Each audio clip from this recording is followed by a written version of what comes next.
So I did this in 2020, it's now 2021, and I haven't watched the last one back because I don't want to, because if I remember correctly, that Emily was very...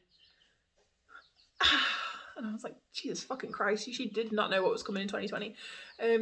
So I set 3 goals for myself last year that I didn't achieve, and that's fine. 2020 was kind of a cop-out for pretty much everyone, and I don't feel bad for not achieving them. I will be carrying some of it to this year, but not all of it. So yeah, I wanted to write 50,000 words, I wanted to read 50 books, and I wanted to get a spine or a backbone and stand up for myself more.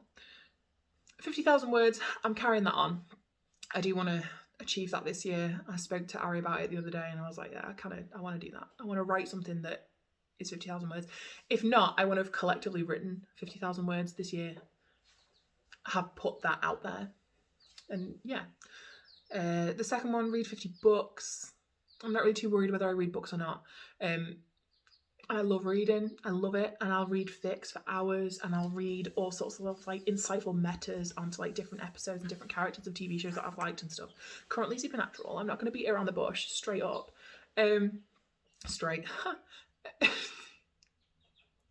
Anyway, yeah, but I do want to like read different authors that I wouldn't usually read and like experience different genres of books and of literature. So I want to read more poetry and I want to like properly get into...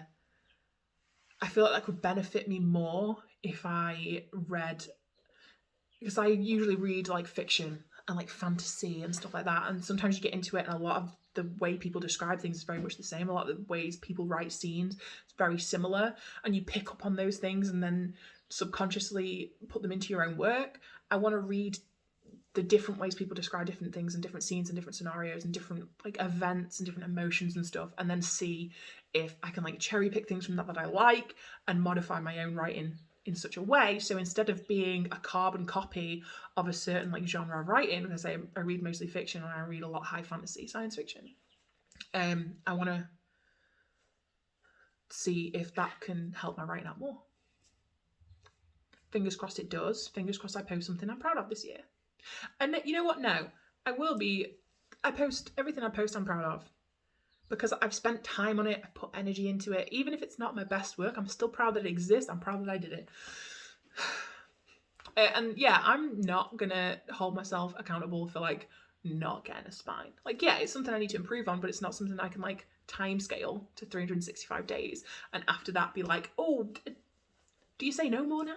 No, probably not, because I have the tendency to jump in headfirst to everything, including other people's fucking problems, which I'm having to say to myself now, Emily, it's none of your business. It's none of your business. Stay out of it. You see people fighting on Twitter, you know whose business that is? Not mine. Not mine. I've had some personal stuff going on, not me, but like that I've been involved in, and I'm like, you know what? This doesn't require me in any way. The outcome of this is not going to affect me, and by me putting in my opinions into this scenario is just me having my way on other people's lives. There's no point in me saying, I think you should do this, because at the end of the day, what I think isn't important to certain scenarios, what I think is fucking important. You better listen to me. No. But yeah, so I'm just, instead of being like, get a backbone, I'm just trying to be like, where are my limits? Where do I draw a line? How much of me is needed in that? I don't want to push myself too far into people's shit and cause more damage, cause more harm than good. Which I think is just something we have to keep an eye on. Because I'm not the main character of this fucking story, of your story. I'm the main character of my story. And I have to get through that. I have to live with my own shit. And I don't need to constantly be involved in everybody else's. I love being involved. I love being a part of people's lives. I love like helping people, and to a fucking fault sometimes. But I don't... We all have our own shit to deal with, so what it would mine. Essentially is what I'm saying is I